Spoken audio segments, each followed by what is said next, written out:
বেশ কয়েকটা গুরুত্বপূর্ণ খবর আছে ঝুলিতে। সেগুলো একটা, একটা করে দেবার চেষ্টা করছি। ১ম যে খবর সেটি হলো হরমুজ প্রণালীর নিয়ন্ত্রণ নিয়ে যুক্তরাষ্ট্র ও ইরান পরস্পর বিরোধী দাবি করছে এবং কলম্বিয়া ভূমিকম্পে মৃতের সংখ্যা ২৬৫ পৌঁছালো। এখনো উদ্ধার কাজ চলছে। আমরা আপনাদেরকে আরো কয়েকটা গুরুত্বপূর্ণ খবর দিতে চাই। তার মধ্যে ইউএস আব্রাহাম লিংকনের বর্ধিত মোতায়েন নিয়ে জ জবাব চেয়েছে এবার মার্কিন সিনেট।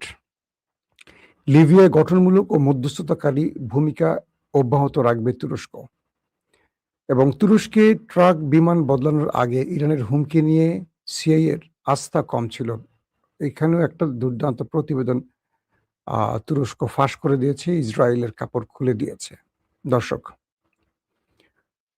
আপনাদেরকে যে বিষয়গুলো আজকে প্রধান আলোচনায় রাখতে চাই তার প্রধান একটি হলো যে ইরান তার প্ল্যান বি প্রকাশ করতে যাচ্ছে, যেটা আমেরিকার বুকে কাঁপন ধরিয়ে দিয়েছে। আর দ্বিতীয়টি হলো ইসরায়েলের যে গোপন পরিকল্পনা সেটা এবার তুরস্ক ফাঁস করে দিয়েছে। তো আসেন আমরা প্রথমে আপনাদেরকে কয়েকটা আজকে ডেইলি ইভেন্ট জানিয়ে নিচ্ছি, তারপর মূল খবরে আসছি। রাষ্ট্রপতি ডোনাল্ড ট্রাম্প আবারও জোর দিয়ে বলেছেন যে হরমুজ প্রণালীর উপর যুক্তরাষ্ট্রের সম্পূর্ণ নিয়ন্ত্রণ রয়েছে, যদিও ইরানের বিরুদ্ধে ক্রমবর্ধমান যুদ্ধের কারণে এই গুরুত্বপূর্ণ জলপথ দিয়ে জাহাজ চলাচল এক সপ্তাহের মধ্যে সর্বনিম্ন পর্যায়ে নেমে এসেছে। পাশাপাশি তেহরান তার অবস্থানে অটল রয়েছে এবং যুক্তরাষ্ট্রের বিরুদ্ধে প্রতিরোধ অব্যাহত রাখার ও সব দাবি পূরণ না হওয়া পর্যন্ত প্রণালীটি বন্ধ রাখার অঙ্গীকার করেছে। গত এক সপ্তাহের বেশি সময়ের মধ্যে ইসরায়েলি সামরিক বাহিনী গাজায় প্রথম বিমান হামলা চালিয়েছে এবং একই সাথে দক্ষিণ লেবাননে বোমা হামলা ও ধ্বংসযজ্ঞ চালাচ্ছে।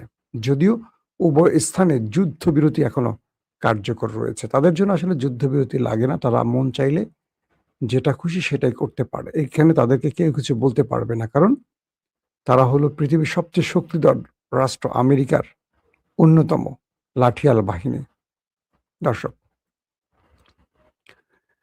মার্কিন যুক্তরাষ্ট্রের প্রেসিডেন্ট ডোনাল্ড ট্রাম্প তুরস্কে গিয়েছিলেন ন্যাটো সম্মেলনে জুলাই মাসে এবং হঠাৎ করে তিনি তার নির্দিষ্ট বিমান থেকে নেমে একটি ক্যাটারিং ট্রাকে উঠেছিলেন। অর্থাৎ তুরস্কে হঠাৎ করে তার কাছে একটা গোয়েন্দা তথ্য আসে যে ইরান তার উপর হামলা করতে যাচ্ছে মিসাইলের মাধ্যমে। তখন তিনি তার অবস্থান পরিবর্তন করেছেন, সে নির্দিষ্ট বিমানে না উঠে একটি ট্রাকে উঠেছিলেন। পরবর্তী ছোট বিমানে করে নির্দিষ্ট আরেকটি অঞ্চলে চলে গিয়ে জীবন বাঁচিয়েছেন। এই খবরটি আমরা গত কয়েকদিন আগে আপনাদের দিয়েছি। এটার মূল ঘটনা এবার ফাঁস করে দিয়েছে রজব তৈয়ব এরদোয়ানের দেশ তুরস্ক। তুরস্কে মার্কিন প্রেসিডেন্টের উপর হুমকি সংক্রান্ত ইসরায়েলি গোয়েন্দা তথ্যের উপর সন্দেহ থাকায় এক গুপ্তচর সংস্থা এই অসাধারণ গোপন ফ্লাইটটি পরিচালনা করে, জানিয়েছে ওয়াশিংটন পোস্ট। বুধবার দ্য ওয়াশিংটন পোস্ট জানিয়েছে মার্কিন গোয়েন্দা কর্মকর্তারা প্রেসিডেন্ট ডোনাল্ড ট্রাম্পের বিরুদ্ধে ইসরায়েলের মাধ্যমে পাঠানো একটি কথিত ইরানি গুপ্ত হত্যার হুমকির বিশ্বাসযোগ্যতা নিয়ে সন্দিহান ছিলেন এবং এই কারণে গত এক মাসে তুরস্ক ত্যাগের সময় একটি বিশেষ নিরাপত্তা অভিযান চালানো হয়েছিল। গোয়েন্দা তথ্যের সঙ্গে পরিচিত বর্তমান ও সাবেক মার্কিন কর্মকর্তাদের উদ্ধৃতি দিয়ে প্রতিবেদনে বলা হয়েছে সিআইএ বিশ্লেষকরা ইসরায়েল প্রদত্ত তথ্যকে বিশ্বাসযোগ্য মনে করেনি এবং ট্রাম্প প্রশাসনের কর্মকর্তাদের কাছে তাদের সংশয় প্রকাশ করেছিলেন। পোস্টের প্রতিবেদন অনুযায়ী একজন মার্কিন কর্মকর্তা এই প্রতিবেদনটিতে ইসরায়েল প্রণোদিত, মার্কিন সৃষ্ট নয় এবং নিম্নমানের বলে বিবেচিত বর্ণনা করা হয়েছে। আর জুলাই ন্যাটো সম্মেলন, শীর্ষ সম্মেলনের পর ট্রাম্প তুরস্কের রাজধানী আঙ্কারা ত্যাগ করার সময় গৃহীত বিস্তৃত নিরাপত্তা ব্যবস্থা গোয়েন্দা উদ্বেগগুলো একটি নতুন মাত্রা যোগ করেছেন। আসেন কয়েকটা বিষয় আগে আপনাদের একটু বলি। আসলে ঘটেছিল কি তখন?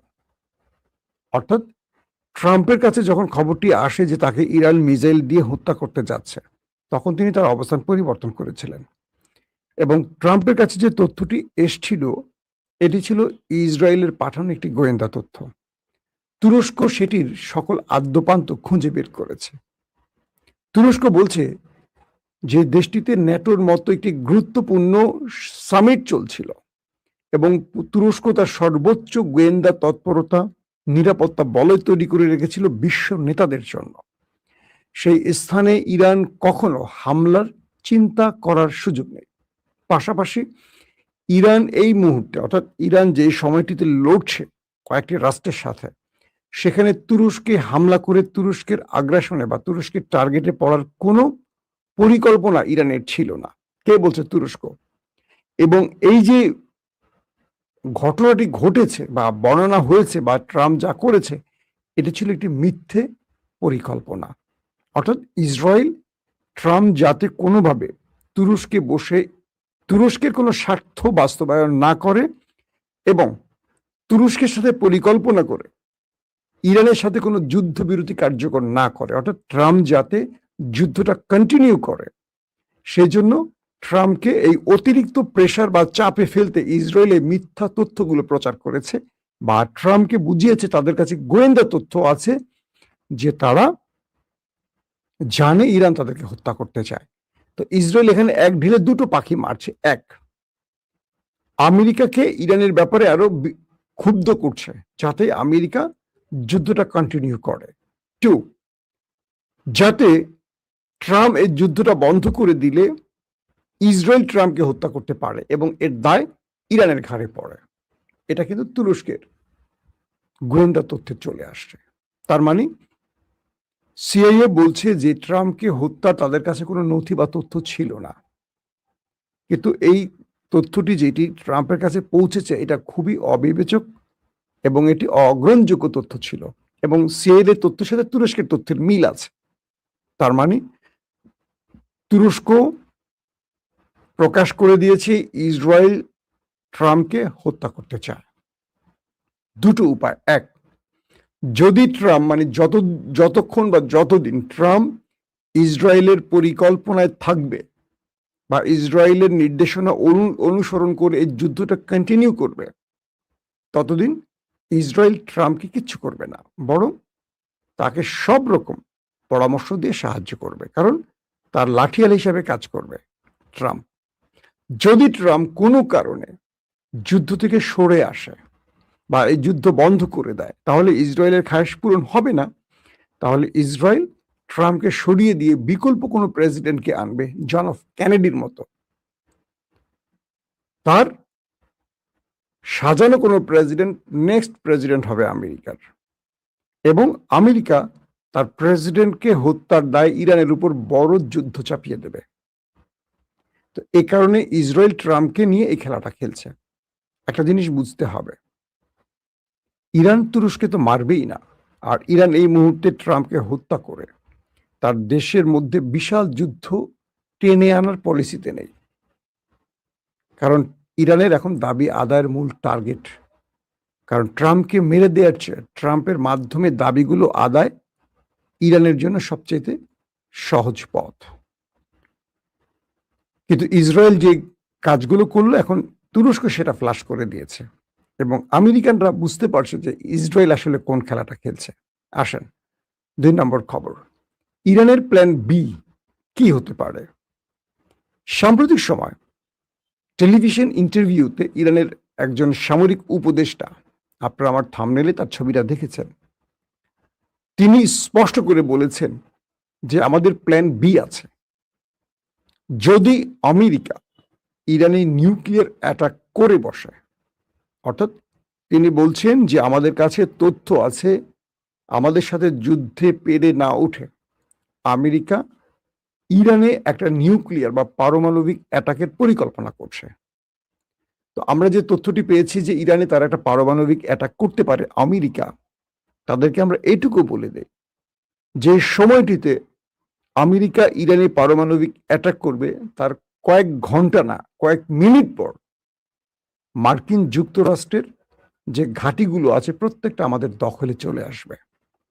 এবং আমরা এইটুকু বলে দিচ্ছি আমেরিকাকে যে মধ্যপ্রাচ্যে থাকা মার্কিন যুক্তরাষ্ট্রের একজন সেনা সদস্য জীবিত আর তার দেশে ফেরত যেতে পারবে না। কে বলছে? ইরানের সামরিক উপদেষ্টা। তিনি আরো বলছেন যে আমরা প্রত্যেকটা মার্কিন ঘাঁটি আমাদের টার্গেট বলয়ে রেখেছি। এখন পর্যন্ত আমরা যা কিছু করেছি, আমেরিকাকে একটা পথ খুলে দিয়েছে যে আমরা আক্রমণ করছি, কিন্তু আমেরিকাকে বোঝাচ্ছি যে তুমি এখান থেকে চলে যাও। কিন্তু যখন আমেরিকা ইরানে নিউক্লিয়ার অ্যাটাক করবে, তখন আমরা আমেরিকাকে চলে যাওয়ার রাস্তা দিব না, আমেরিকাকে পুরোপুরি মুছে দেওয়ার রাস্তাটা তৈরি করব। মানে প্রত্যেকটা মার্কিন ঘাঁটি, যেটা প্রায় 20-25টা ঘাঁটি আছে গালফ কান্ট্রিতে, প্রত্যেকটা আমরা ধ্বংস করবো এবং প্রত্যেকটা সেনাকে আমরা ওপারে পাঠাবো। পাশাপাশি তাদের একটি সামরিক অস্ত্র, প্রযুক্তি, রাডার সিস্টেম, তারপর যুদ্ধ বিমান, ড্রোন, প্রতিরক্ষা ব্যবস্থা কিচ্ছু ফেরত যাবে না, সবগুলো আমরা ধ্বংস করে দেব। শুধু তাই নয়, স্বয়ং খোদ মার্কিন যুক্তরাষ্ট্রের ভেতরে আমরা অ্যাটাক করব। এটা হলো সবচেয়ে সেন্সিটিভ ওয়ার্ড। আমেরিকার ভেতরে ইরান অ্যাটাক করবে মানে কি? ইরানের কাছে কি সেই প্রযুক্তি আছে? ইরান হয়তোবা সেই ইঙ্গিতটাই দিচ্ছে। তাদের কাছে হয়তো আইসিবিএম পৌঁছে গেছে, ইন্টারকন্টিনেন্টাল ব্যালিস্টিক মিসাইল হয়তোবা ইরান তৈরি করেছে, যেটা আমরা এর আগে দেখেছিলাম। মার্কিন একটি ঘাঁটিকে টার্গেট করেছিল, গাউসিয়া, মনে আছে আপনাদের, যেটা ভারত সাগরের কাছে। তো এখন ডিয়াগো গার্সিয়া যেটাকে বলা হয়। তো এখন যেই বিষয়টি তৈরি হলো, এই বক্তব্যে দুটো জিনিস স্পষ্ট করলো ইরান, যে ইরানের কাছে হয়তোবা নিউক্লিয়ার আছে। কারণ ইরান বলছে যে আমরা মধ্যপ্রাচ্যে থাকা প্রত্যেকটি ঘাঁটি উড়িয়ে দেব, শুধু না, প্রত্যেকটা ঘাঁটির একজন সেনাকে আর ফেরত যেতে দেব না। 50,000 মার্কিন সেনা রয়েছে মধ্যপ্রাচ্যে, এবং বিলিয়ন না ট্রিলিয়ন ট্রিলিয়ন ডলারের সামরিক অস্ত্র, আধুনিক অস্ত্র রয়েছে এই মধ্যপ্রাচ্যে। সবগুলো মাটির সাথে মিশিয়ে দেবে ইরান, এই ঘোষণা। 2 নম্বর, খোদ আমেরিকার ভেতরে অ্যাটাক করবে।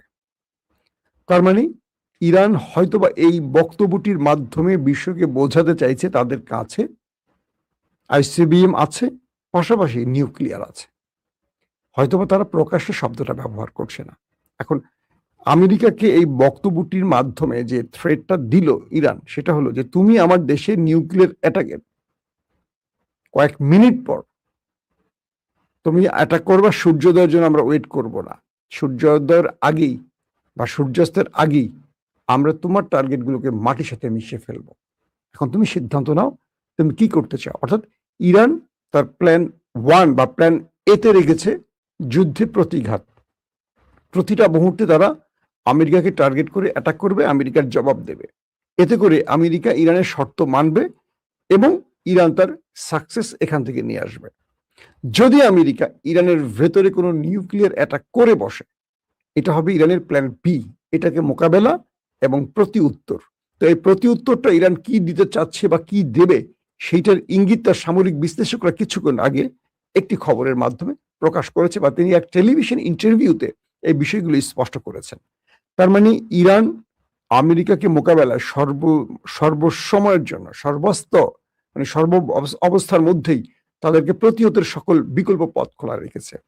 এবং ইরান যে বারবার বলছে তাদের কাছে এমন কিছু আছে যেটা আমেরিকা কল্পনা করেনি, এই সামরিক উপদেষ্টার বা অ্যাডভাইজারের এই বক্তব্যে সেটা স্পষ্ট বা প্রমাণিত হয়েছে।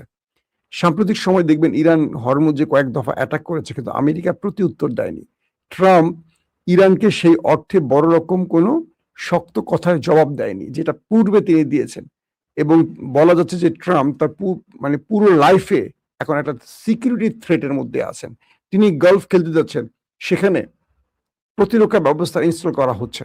তিনি কোথাও সফরে যাচ্ছেন, সর্বোচ্চ নিরাপত্তার সঙ্গে সঙ্গে প্রতিরক্ষা ব্যবস্থা তার সঙ্গে রাখা হচ্ছে, যে এন্টি মিসাইল। অর্থাৎ নিজ দেশে বা বাহিরে ট্রাম্প পুরোপুরি এখন এক অনিশ্চিত যাত্রার মধ্যে আছেন, এবং ট্রাম্প চরম হতাশাগ্রস্তের মধ্যে আছেন যে এই ইরান যুদ্ধটা তিনি করে কি লাভ পেলেন। একদিকে মধ্যবর্তী নির্বাচনে পরাজয়ের আশঙ্কা তার রয়েছে, অন্যদিকে তার জীবন হুমকিতে রয়েছে। তার মিত্র ইসরায়েলি তাকে মেরে দিতে পারে যদি তাদের কথা না শোনে। তাহলে ট্রাম্প একসঙ্গে 3টা গ্যারাকলে পরে তার 2টা পা 3 দিকে চলে গেছে। ও আচ্ছা, ট্রাম্পের আবার 3টা পা, 2 পাশে 2টা, মাঝখানে একটা পা আছে বোধহয়, না? তো এখন ট্রাম্প আটকা পড়ে গেছে 3 দিকে 3 পা দিয়ে। ইরান তাকে নিয়ে এখন একটা কি বলবো, কঠিন খেলায় মেতে উঠছে। ইরান আবারও বলছে হরমুজ তাদের কন্ট্রোলে আছে, এই হরমুজ তারা কোনোভাবেই আমেরিকার হাতে দেবে না। পাশাপাশি ইরানের শেষ 4টি শর্ত না মানলে অনির্দিষ্টকালের জন্য অথবা স্থায়ীভাবে হরমুজ প্রণালী বন্ধ করে রাখবে ইরান। দর্শক, এখনকার মতো বিদায় নিচ্ছি ইনশাআল্লাহ। আবার দেখা হবে, তার আগে বলছি আমি আবারও সফরে বেরোচ্ছি।